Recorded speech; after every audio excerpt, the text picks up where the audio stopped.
We are excited to announce that the next Jungian Psychotherapy Program, JPP, and Jungian Studies Program, JSP, will begin this October. We are now accepting applications for the 2021 to 2023 JPP-JSP cohort. The application deadline is July 1st. It may be necessary for the JPP-JSP to begin via Zoom, but the majority of the two-year program will be in person at the Institute in Chicago. The Institute's decision to resume in-person programs will be based on CDC guidelines and state and city mandates, implementing appropriate health and safety protocols for vaccinations, mask wearing, hand sanitizing, and cleaning. We will provide at least 8 weeks notice in advance of the first JPP-JSP training weekend in person at the Institute. If you have any questions regarding health and safety, in-person stuff, or any logistics or questions about the program, you can email Amy Ornay, who's the program coordinator, at aornee, AORNEE, at jungchicago.org, or just visit our website and there's contact information, lots more information about the program, and a link to apply. Applications are now done completely online. You used to have to mail in a packet, and we wanted to make it simpler for everybody. So if you're interested in the program and or you'd like to apply, just visit our website, jungchicago.org.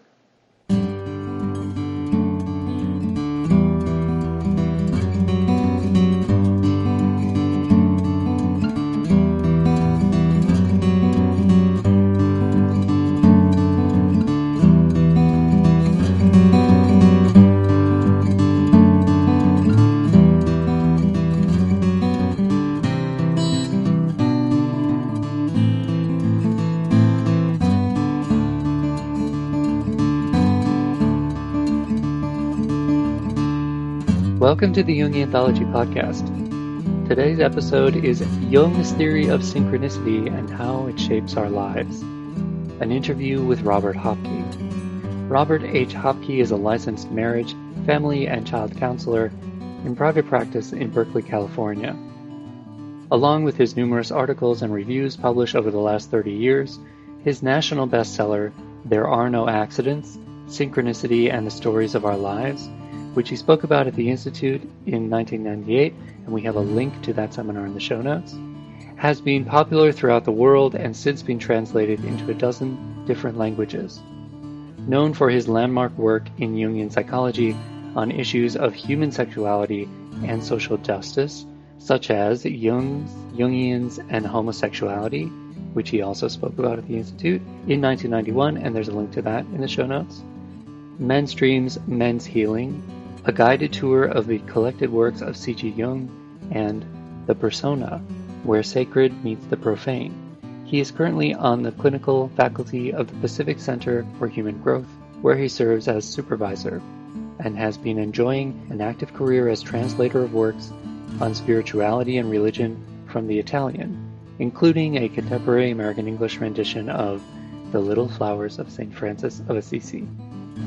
He's interviewed by Patricia Martin, a noted cultural analyst, author, consultant, and graduate of our 2-year training program. Before we get to the interview, I want to read a couple more submissions from listeners. Andrew from the UK says, I undertook a 7-year period as an analysand from 2012 to 2019, which started when I was 50. The experience of integrating my unconscious into consciousness and moving along the bridge of individuation. I have used active imagination as a social worker for many years.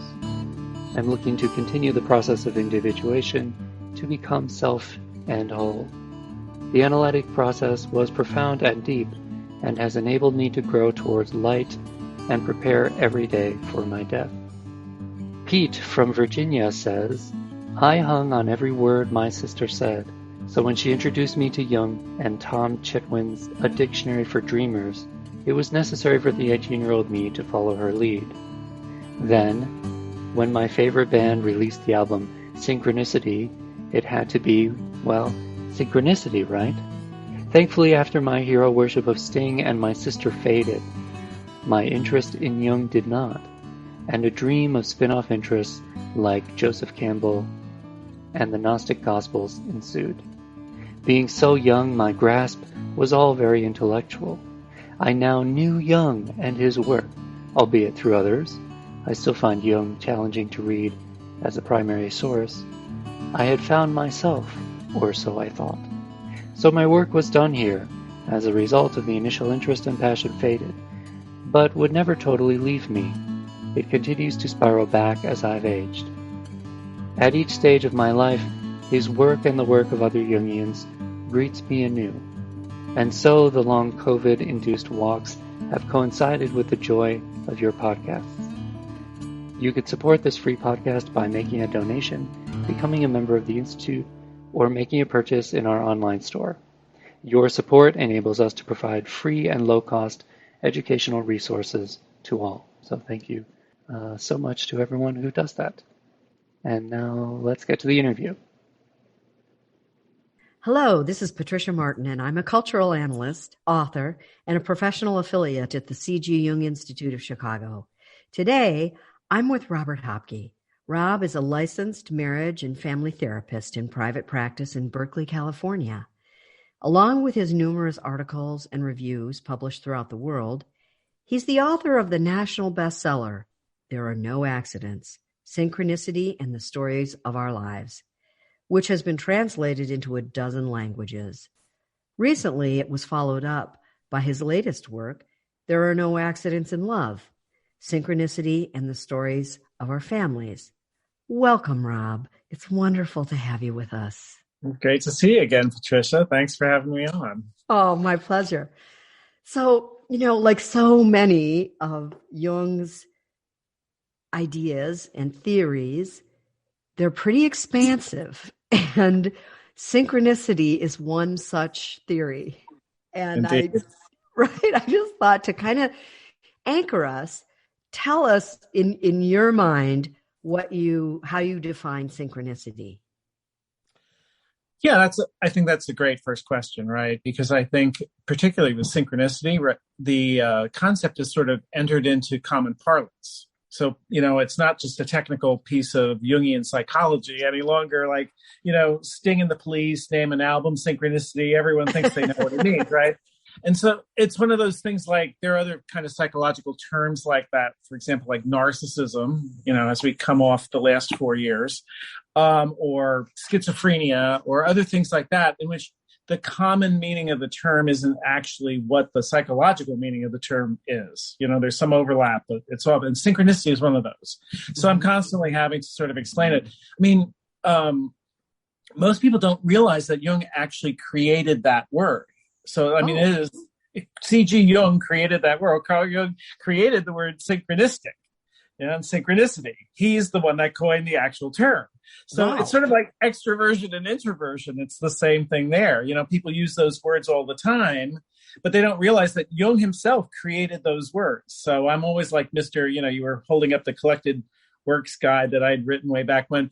That's like one of my goals in my career is to kind of champion Jung and make sure that everyone attributes these things to where it actually belongs. So synchronicity is one of those concepts, right? And what Jung meant by synchronicity is, I frequently say, is in the title of his book about it. It's called a causal connecting principle. Mm-hmm. So the first thing I guess I want to say is synchronicity originally is a psychological concept. It's not a spiritual concept. It's not a metaphysical concept. It's not a philosophical concept. It can go in those directions, but the original meaning was psychological. And Jung coined it late in his career. And the reason he coined it was because he wanted to make clear that the way things operate psychologically, that is to say within us, in our psyche, is different than the way things operate in the external world. So in the external world, there's the principle of cause and effect. It's sort of modern physics, right? Every action engenders an equal and opposite reaction, right? And that's really the basis of science, right? Right, Right. He wanted to establish the reality of our internal world on par with our external world. And we can see this even in the way that people think about psychological issues. For example, if someone describes someone's reaction as psychosomatic, Right. right? People tend to think, well, that's not real. Psychosomatic equals not real.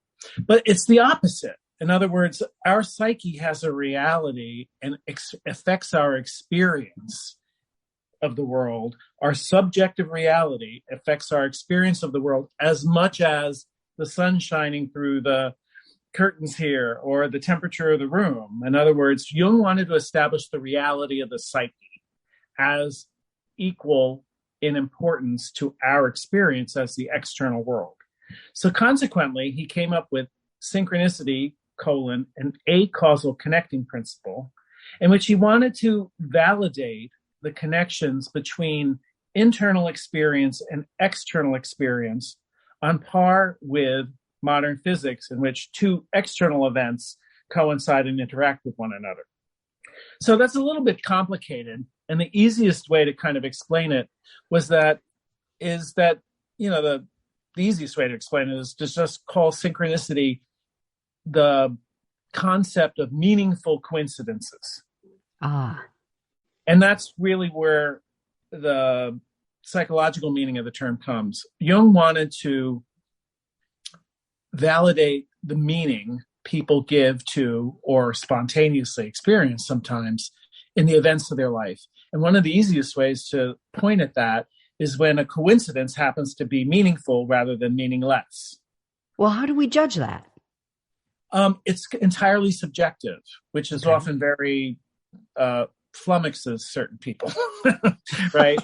Because, if I'm doing a crossword puzzle and I write, and the clue is, 7 letters, singer from Hoboken, and I hear a Frank Sinatra song come on, I know the answer is Sinatra, right?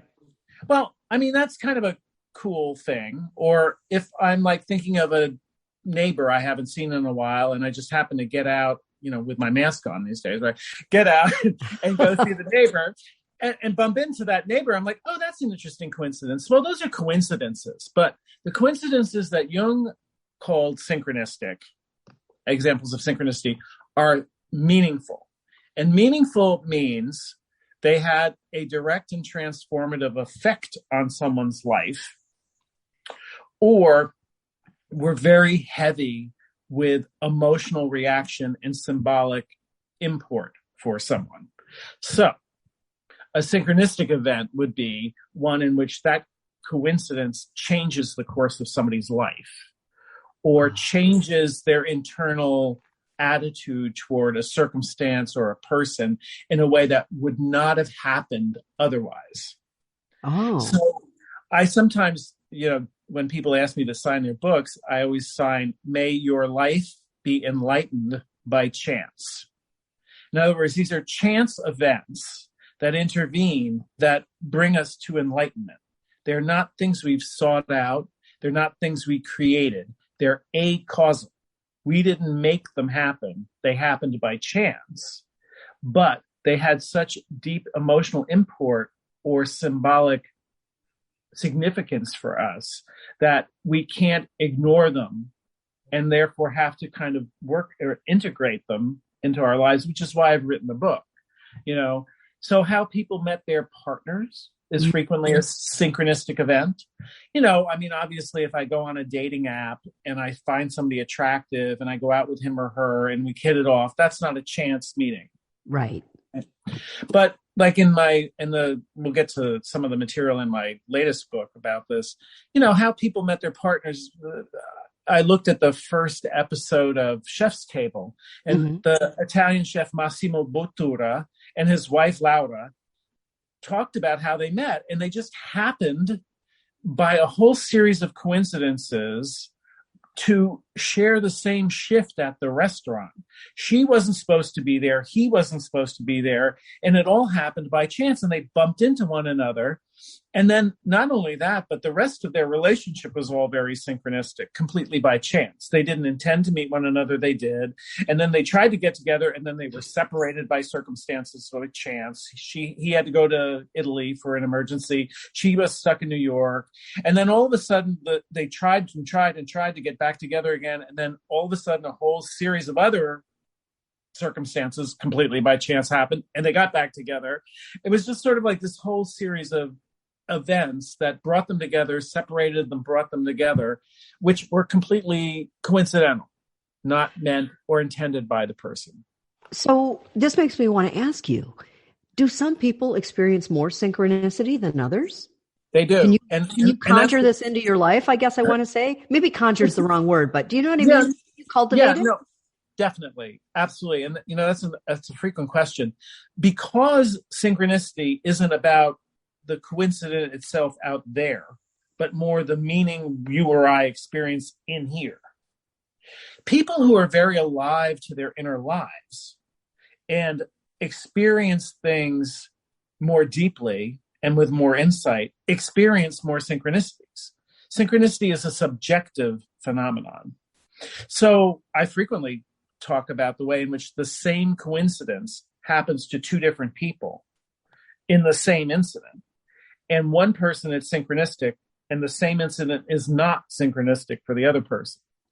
So the story I kind of tell about that was, I was, as an intern, I was seeing a client. And the client was really working through his issues of powerlessness with regard to his mother in this case, right? And he was like, I just feel so powerless. I feel so powerless. And it was in the middle of a storm and all the lights went out. And I'm like, there was a literal power failure while my client was talking about his power failure. And I'm like, okay. And I'm sitting there, I'm the therapist. So I'm like listening and reading meaning into it and experiencing it fully. My client's upset. Like he didn't even realize the lights went out. Like he's just in his space. So I'm sitting there, I'm like, wow, that's kind of like a movie, like this power failure in the middle of a power failure. I'm like, whoa, okay. And we go through the session, and finally he says, like, as I work with him around his powerlessness and how disempowered he is and how he could empower himself, he's like, finally gets around to like, well, I could assert myself in this way. I am powerful. I could be powerful. And all the lights go back on. And I'm like, okay. He didn't notice that either, right? So that's what I have to say. When you say, do some people experience more synchronicities than others? They do, because they're more alive to the emotional impact of events on themselves. They're more alive to the symbolic nature of the events that they're experiencing, right? And they allow those events to shape them or form their consciousness, which is really why I do what I do as a therapist, and certainly why I've written these books, is to sort of wake people up to the way in which they could experience their life. And this was Jung's point in coining the concept.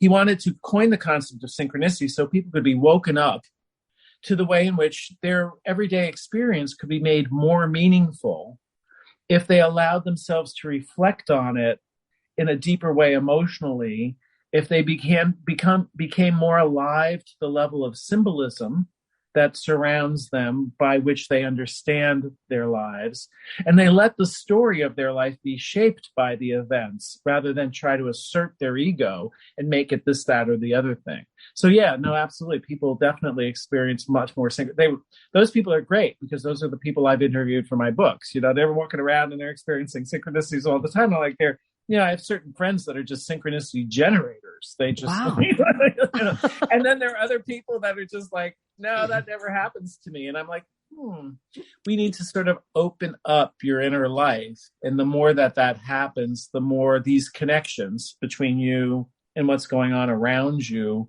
will be felt and experienced and understood. Do you often find that in certain life situations, synchronicity tends to show up more? So I'm thinking of, somebody who's at the crossroads, for instance. Yes. So they're open, right? They're questioning, they're wondering. Someone who's lonely and looking for friendship or love, or do these moments tend to drive more of it to happen?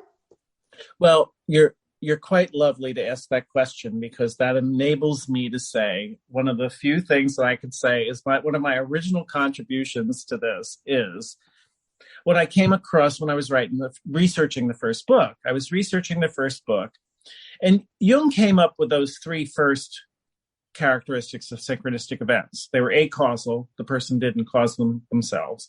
They're emotionally powerful, and they're symbolic.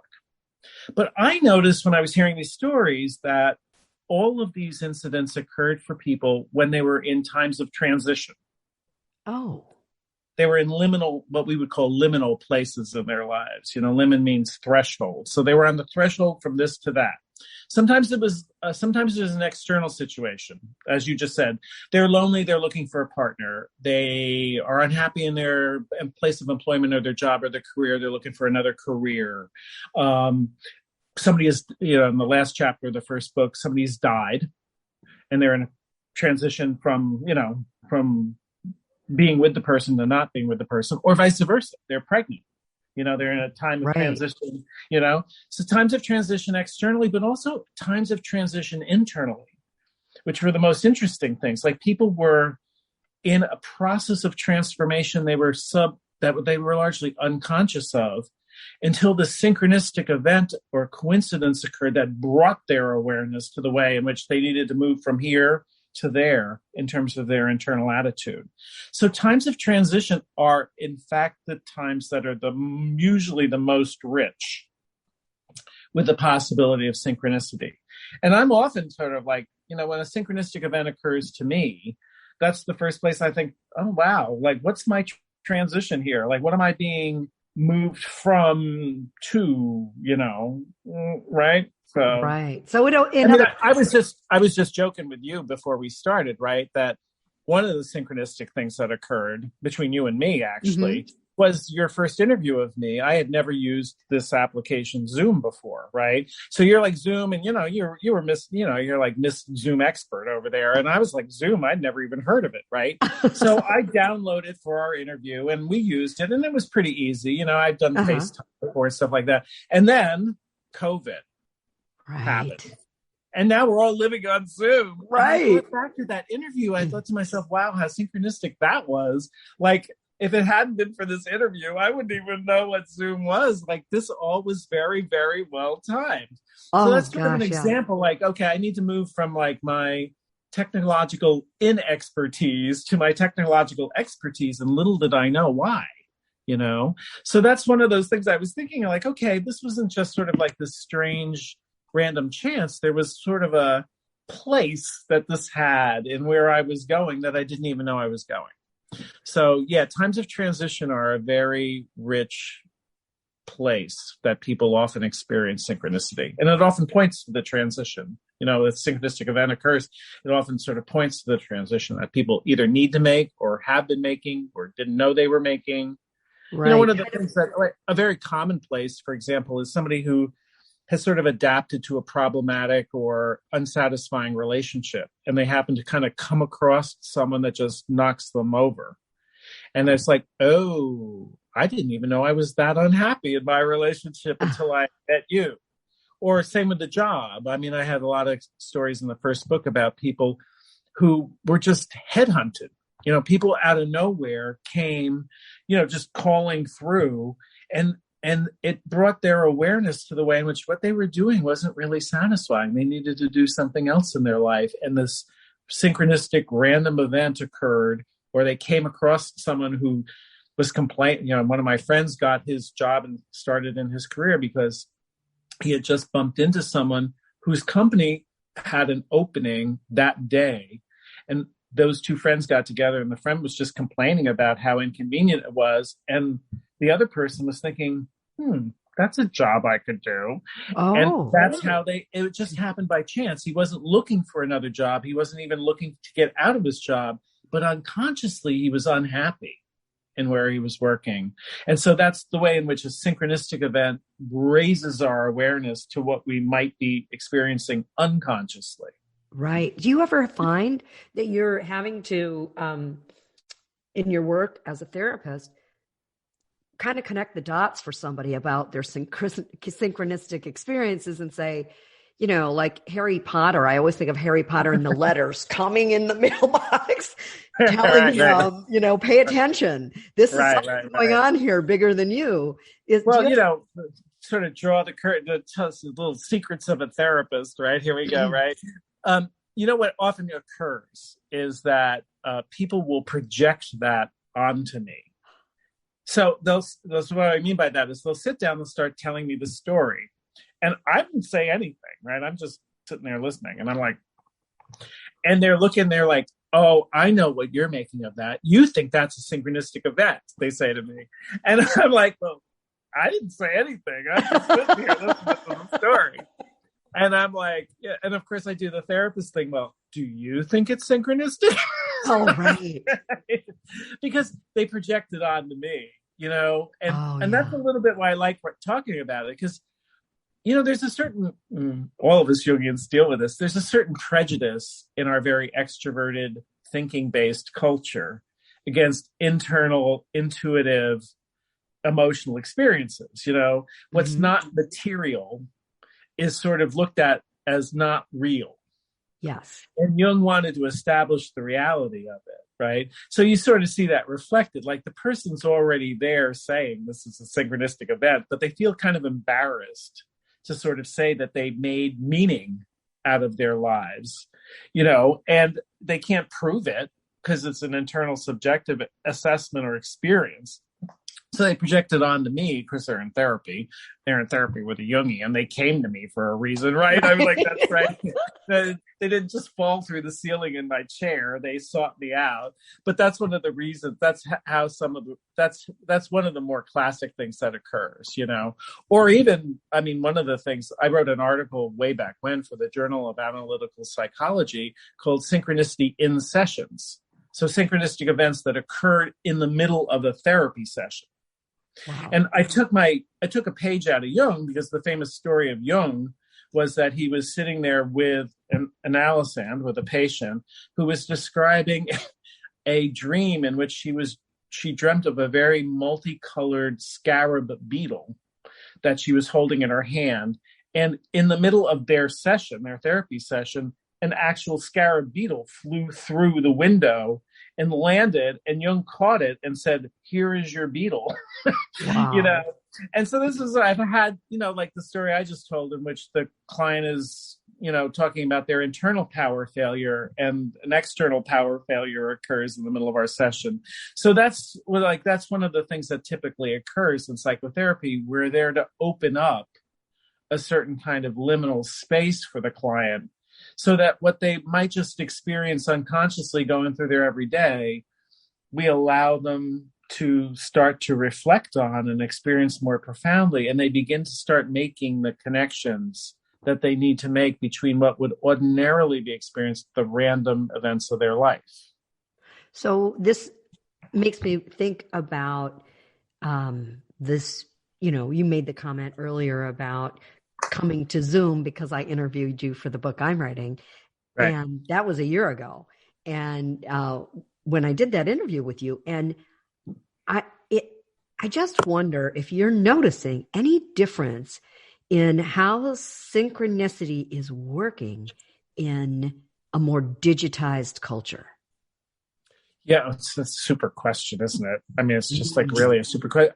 I have some of those stories in the second book because, I think the only way anyone ever meets anyone ever is now online.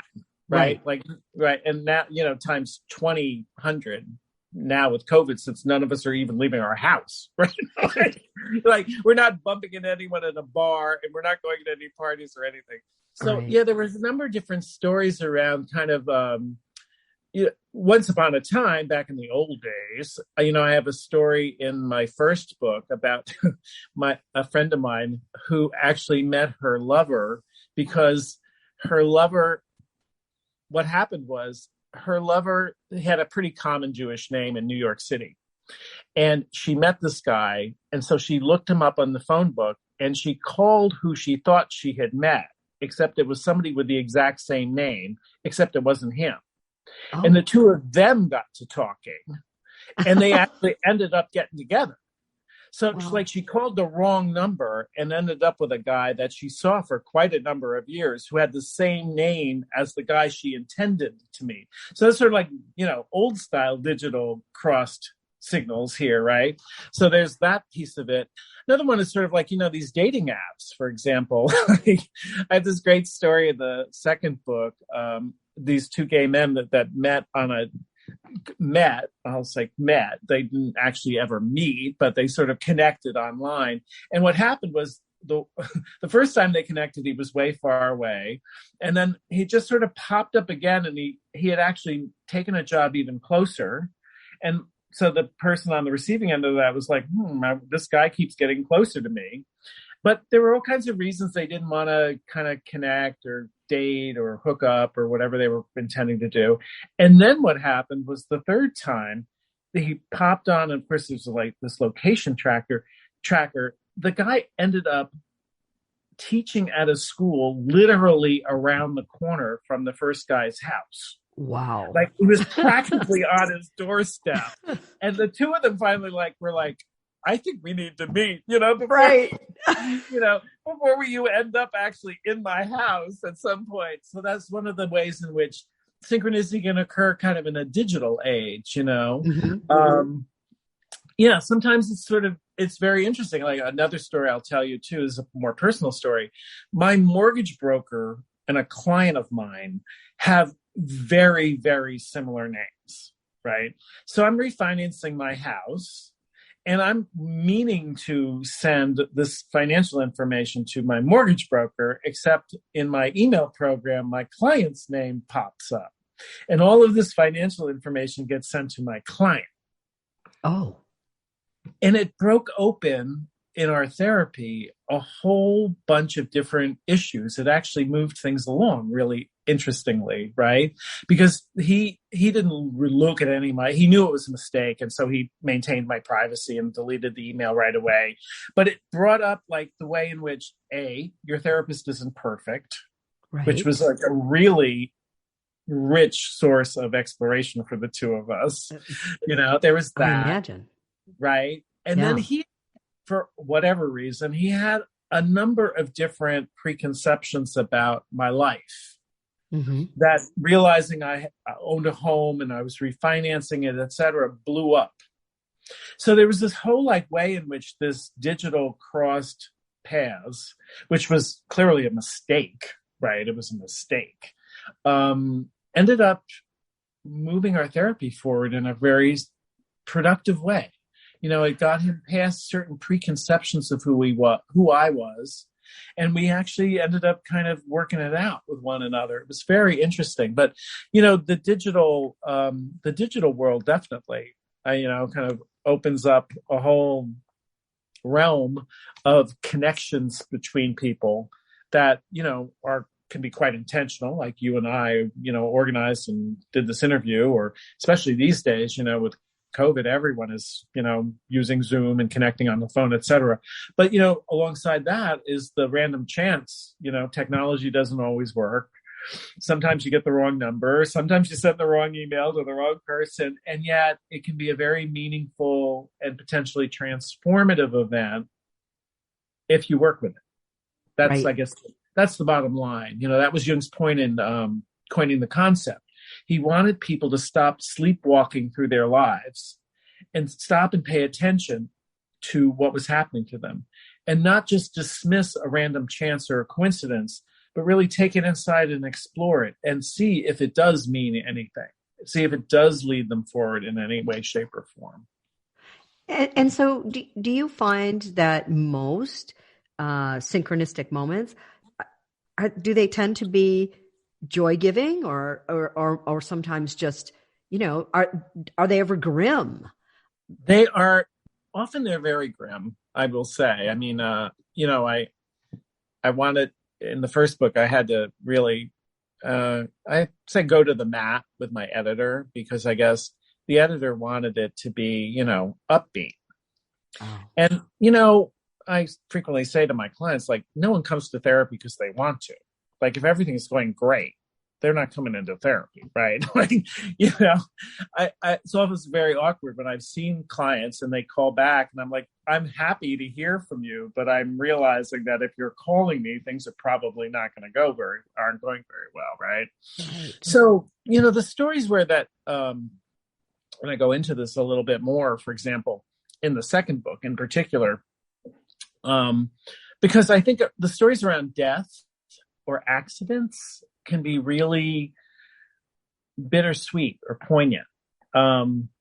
the story I end the first book on, and I tell it again in the second book, because the second book's about family connections, right?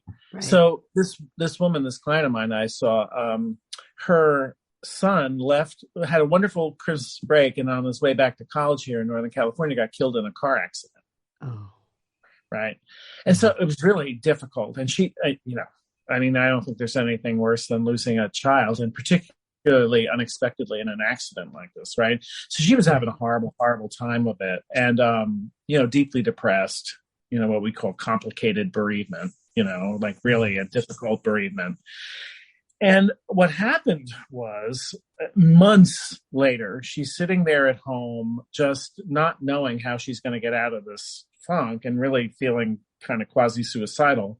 And the postman rings the door and has this envelope, this beat up envelope. And she sees that it's actually addressed to her in her son's handwriting. Oh my. So what had happened was, he had taken all of these pictures during the Christmas break. This was back when, you would go to the 1 hour photo development place and actually get physical photographs, right? And now everyone's digital, right? But there's that. So he had gotten them all developed in an hour, put them in an envelope, sent them to his mother, but he didn't put enough postage on. And so he mails it on the way back to school. He then gets killed. Oh. The envelope, without enough postage on it, gets, forwarded hither and yon all over the place for months. Until finally, at this moment in which she's like, I just wish I could talk to him again or had more contact with him, this envelope he had actually sent her months before arrives in the mail. So, it's like this synchronistic event in which she realized he's not here physically, but he still is here psychically. He still exists. His energy is still in the world. Their memories, their life they had together wasn't killed when he was killed. It exists. And so this physical piece of him arrives months later, right, completely by chance, to remind her that there's this borderline between life and death. He's gone, but he's not gone. He's still here, but he's not here. So it's a synchronistic event that's not like everything's wonderful, right? It's not like, oh my God, I got the job. I found the love of my life. I found my spiritual teacher. Some of those stories are great and they're fun to read. But this is another story in which is sort of like, okay, the dark side of life.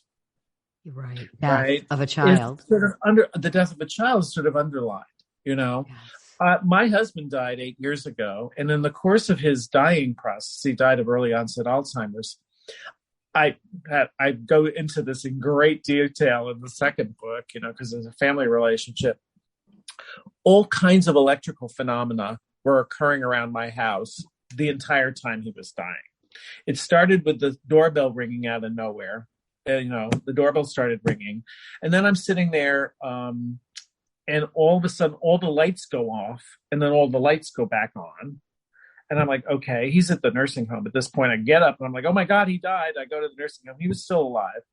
I get into my car. I go to put the key in the car. All the lights on the dashboard and the headlights flash on and flash off. And the key's in my hand. I don't know how that happened.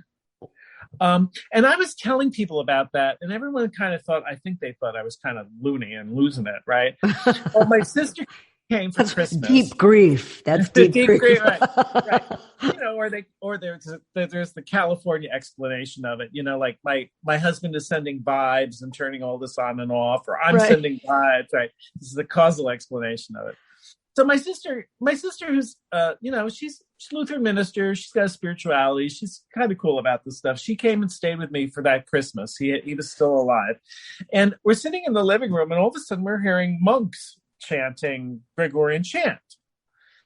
And I'm like, okay. And so we turn the TV down, and it's coming from my bedroom. Well, I have a CD clock radio with Gregorian chant in it.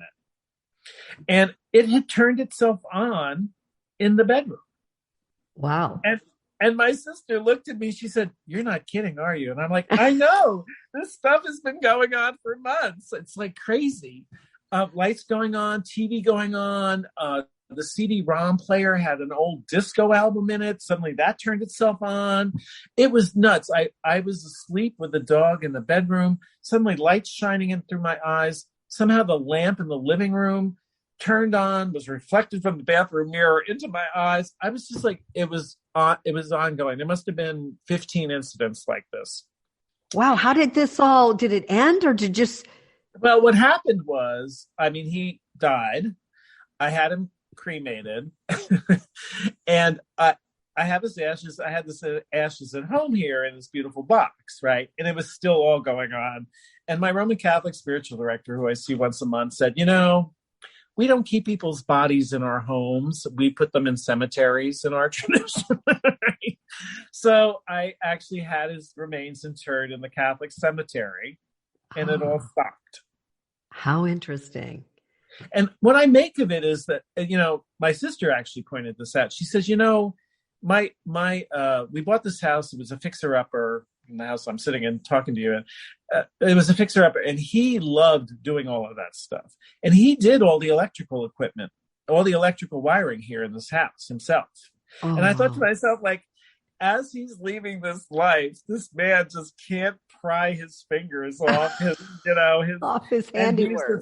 His handiwork, exactly. That's what Carol Ann made of it. She was like, okay, that's what happened. So, again, he's gone. It was a very difficult period in my life. It wasn't like wonderful. And some of this stuff was actually sort of creepy. It was sort of like freaking me out a little, I felt a little bit like haunted, so to speak.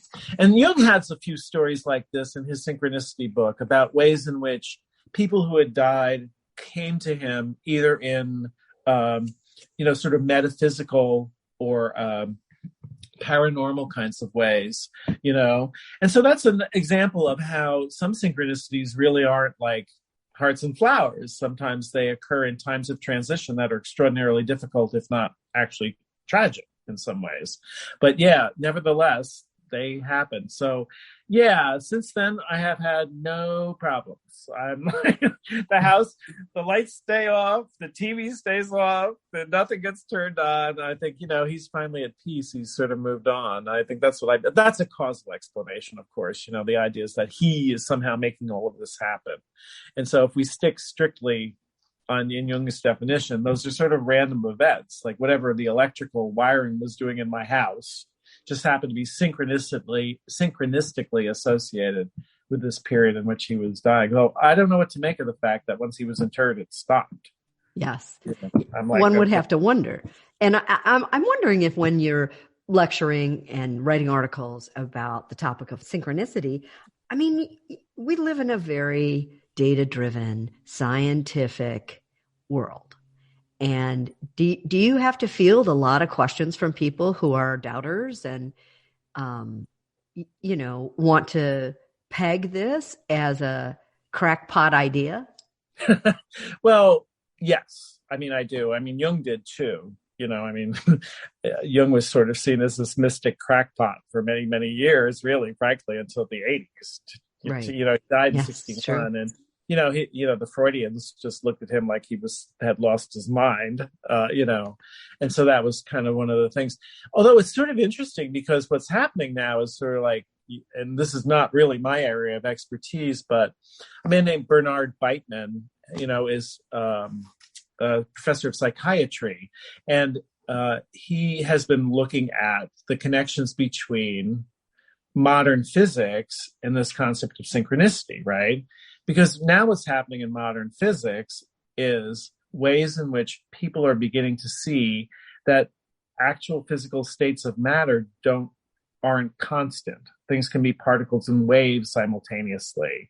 There's the Heisenberg principle in which you see something and it's not right there, it's somewhere else, but it's there, but it's not there, but it's there, but it's not there.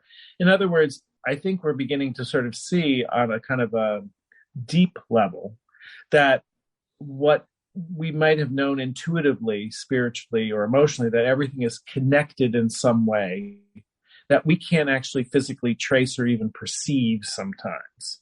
Right. So that, that goes beyond Jung's concept. Jung stayed on the psychological level, but there's a way in which this multiplicity of unseen connections between ourselves and the world around us can be explained, researched, posited as potential physical connections that are below our threshold of awareness and or below our current level of, as you said, scientific research. We may not be able to point at that.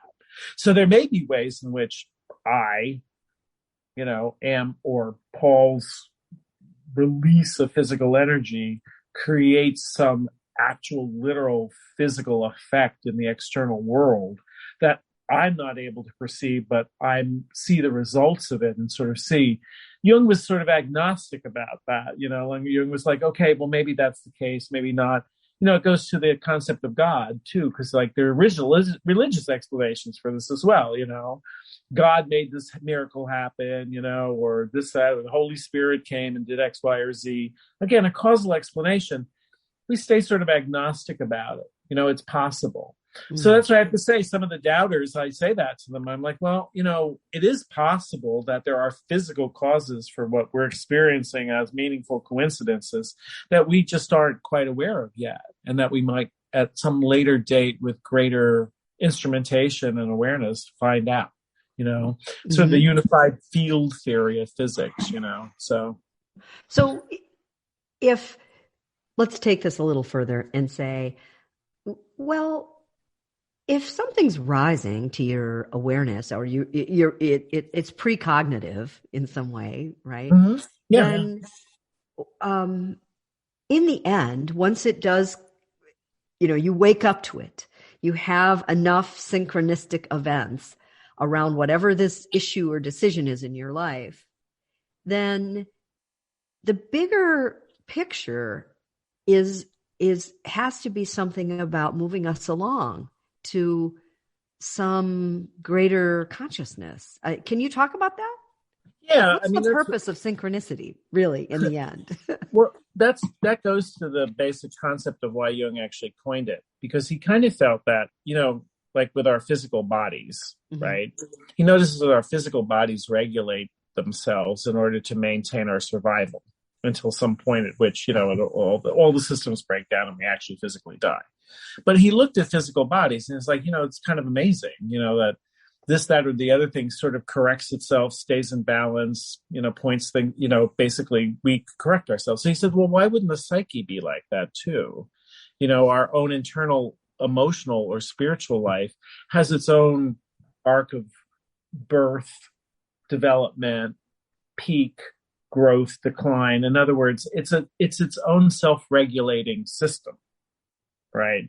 So right. That's exactly right. I mean, he thought that the point is that below our awareness, the way that, below our awareness, our adrenaline gland releases this particular enzyme, or our stomach does this or that. We're not aware of that, but those processes are going on to keep us alive and keep us growing and keep us nourished and keep us moving along, even though we don't consciously participate in those. Mm-hmm. Same with the psyche.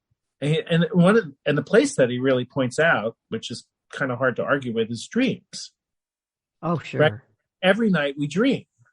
Well, there's got to be a purpose to that, because all mammals dream, and it serves some positive evolutionary purpose as a species, right? Right.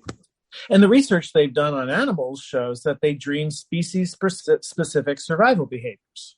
So they give them a neurotransmitter that allows them to enact their dreams when they go into REM sleep, and they begin to see that rabbits burrow, cats attack, hedgehogs roll up into a ball when they dream.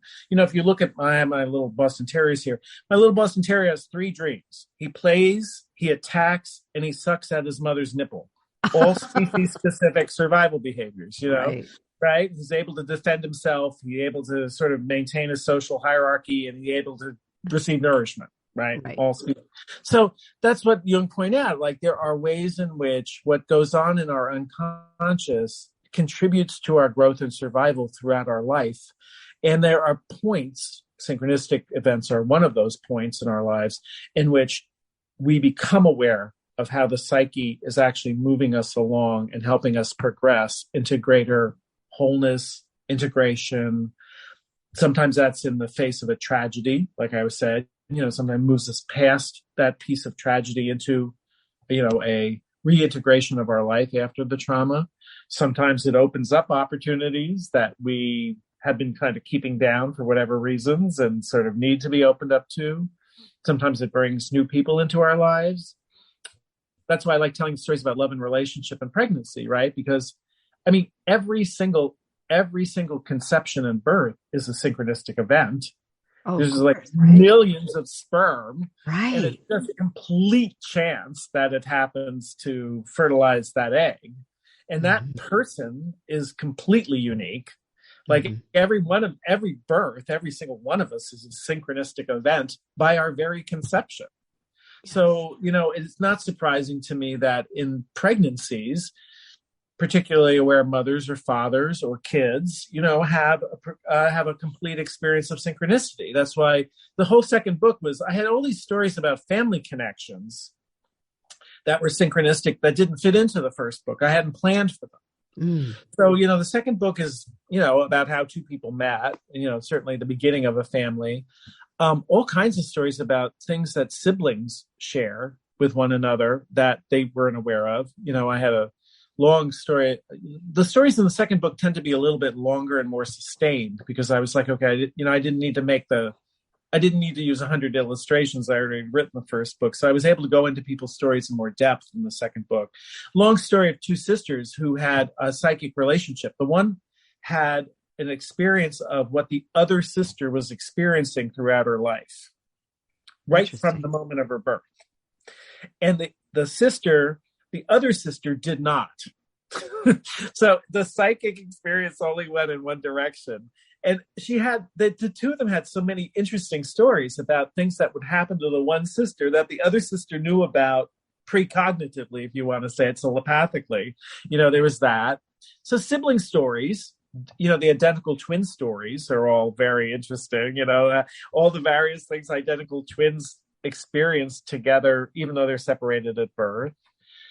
Another whole set of stories was ancestors, like things that people had in common with ancestors that they never met. And the story that sort of touched me off on that one was I had interviewed her for the first book, and it took 20 years to get it into print. But this woman had been trained, I think, as a doctor, right? But what she really always wanted to be was sort of a double bassoonist. She was very musically inclined. And so she went into this field and she was like, rrr. And her father was always very discouraging around a music career. So anyway, his father died. He had been estranged from the father. She never knew her grandfather. And they go to clear out the house in Ohio. And she goes upstairs and she finds a double bassoon. Oh my. With all of this music. It turns out that like a great uncle of hers was a actually very well-known double bassoonist in the area and had actually taught. And she was like, it's a sign, here I am. I mean, it's a rather unusual instrument on top of it. It wasn't like she found out her uncle played the piano or something. Right. Like this is like this guitar. Very odd. Yeah, right. Exactly. Very specific. Like very, very specific, kind of thing. Or a friend of mine actually said he had grown up with this kind of thing about pelicans, like out of nowhere. How like kids like have a favorite animal like monkeys or, whatever.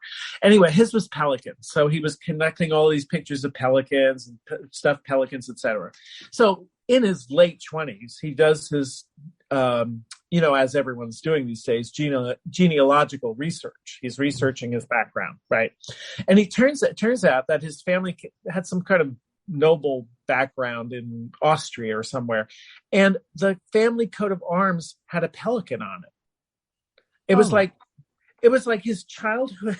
I know, it's like this strange thing. This like very specific animal, not like a teddy bear, not a dog, a pelican. Like I don't know how many kids that collect pelicans. That's rather abstruse.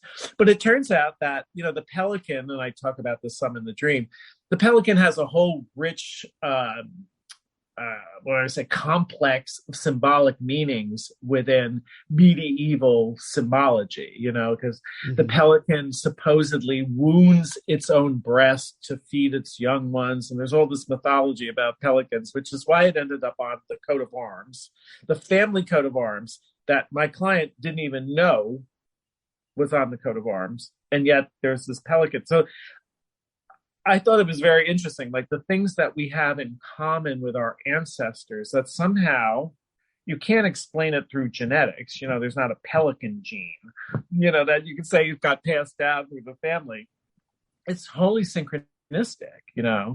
And so that's where like some of the connections between family members, I think, is so interesting. There's a way in which the point of the second book is that synchronistic events, as you said just earlier, tend to move us toward a sense of awareness and wholeness. Mm-hmm. And I think one of the places we experience wholeness in our life are our families, right? Mm-hmm. If our families are not integrated or broken, there's a certain trauma that occurs. And if we see our connections with our family is one of the first places that we experience wholeness. And so it's sort of an archetypal place in which we experience the self with a capital S. It's us. Our families reflect us, and we reflect our families back to them. And, there's a way in which it seems like a natural place, therefore, for synchronistic events to occur is within family relationships. And that's what the whole second book is about. I go into it. And I can't let you go without asking this last question. And I ask everyone this question, Rob. Okay.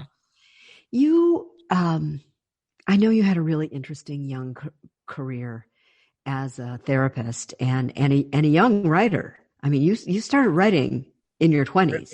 Yeah, in my 20s. So I wonder, how did you come to Carl Jung, and was there any synchronicity in that? A little bit, I would say. I mean, I did a master's in theology first, and I actually used that degree to get licensed. But I kind of felt like if I was going to be a therapist, I really should study counseling, right? Well, study psychology per se. So what happened was I went to Hayward State, which is now called Cal State East Bay here. And what was really nice was the chair of the department happened to be Swiss. Oh. She was quite the character. She, Dorlisa Barmettler Ewing. But she, as chair of the department, she looked at everyone who was coming in, and she saw that I already had a master's degree. So she sort of plucked me out, and she's like, "What are you doing a second master's degree for? You already have a master's degree." And I'm like, "Well," so I explained it. I said it was in pastoral counseling. I don't really feel like that, next. So she said to me, "Why don't we do this?" She says, "There's no reason for you to recapitulate all the courses you took within your theology degree. Just do an independent study with me." She says, and it'll give you a chance to read Jung. And I'm like, Jung? Why Jung? Well, she was Swiss, like Jung is like her hero, right? So she said, "How did you get through seminary without reading Jung?" And I'm like, "Well, I don't know. I mean, it was a theology degree. And plus this was 1983. Jung, Joseph Campbell had not happened. No one knew who Jung was, Right. Like none of that had happened. And so that was somewhat synchronistic. I happened to be paired with a Swiss professor who gave me the chance to do it. So I, of course, not even knowing Jung, I just said, okay, well, I'll just read all of the collected works. Oh, wow. That's a job. Well, I didn't know what a job it was. I just said, okay, I'm 25 and I read like the wind. And I'm like, okay. Yeah, you had time.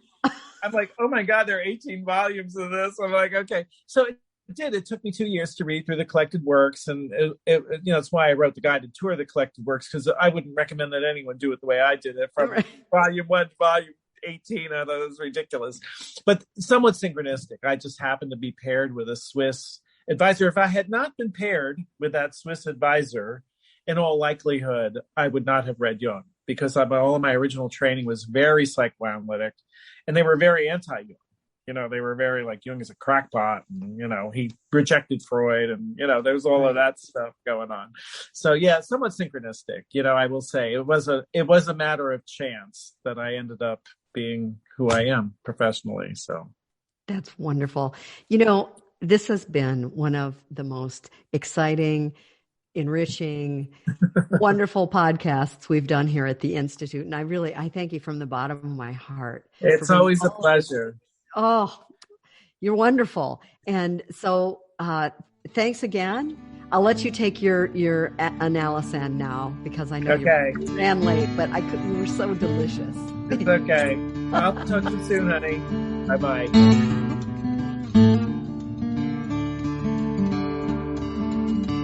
This podcast is distributed under a Creative Commons Attribution, Non-Commercial, No Derivatives license. Share it all you like as long as you maintain the attribution to the speaker, but please do not change it or sell it. If you like this episode, tell your friends about us or leave us a review on iTunes.